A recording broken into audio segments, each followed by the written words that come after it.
السلام عليكم ورحمة الله وبركاته. ما وين سلامية نذكر برنامج كذا إذا كحرا الكستات جوكتان. السلام عليكم ورحمة الله وبركاته. أعوذ بالله وحفر حلا إذن شيء سوق لا كسوق الشام وحفر حله بان إذن شيء وحفر حد له إذن شيء أنا إذن شيء سوق لا ملك ستات جوكتان سوق لا سوق هذا وحفر حلا إذن شيء ولي بني منك Soomaaliyeed waxaad ku farxdaan baa idin sheegaya waxaad ku farxdaan baa idin sheegaya maanta waxa waaye aniga waa isoo dulmideen aniga anoo yar baa isoo qabsateen aniga anoo yar baa isoo dhibaatayseen aniga anoo weyn baad i dhibaatayseen aniga wax kastaad igu samayseen laakiin waxaan idin sheegayaa nimanka Soomaaliyeed ciilka aad i badeen iyo calool xumadu igu riday iyo walwalka iyo walhanka igu riday caydiina iyo cadownimadiina iyo isqabad la'aantiina iyo dulmigiina iyo dhibaatadiina iyo sidaad ii gasheen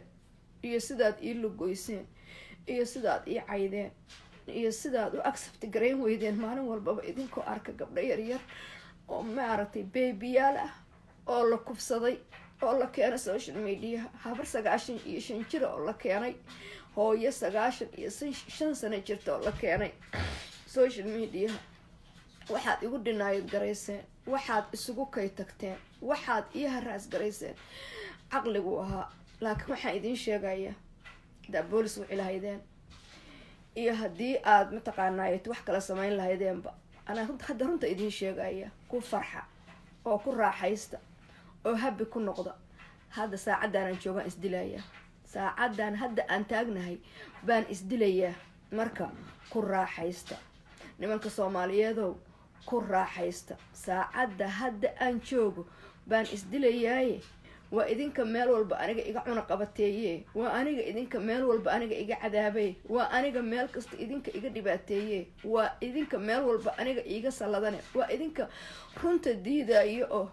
beenta ku ordaaye waa idinka wax qarin darteed waa idinka wax qarin darteed adduunyada ku qaribaaye waa idinka inta 6 jir igu soo fuulay 60 jir waa biyuusaye waa idinka raali ka in dhibaato la ii geystay waa idinka inta soo jeeri dacweeye taariikhdayda ku raaxaysta taariikhdayda laakiin intaan idin hortaagnaan lahaa ama cadaab aan galo ama ilaahay jannada geeyo laakiin hadda isdilayaa nabadey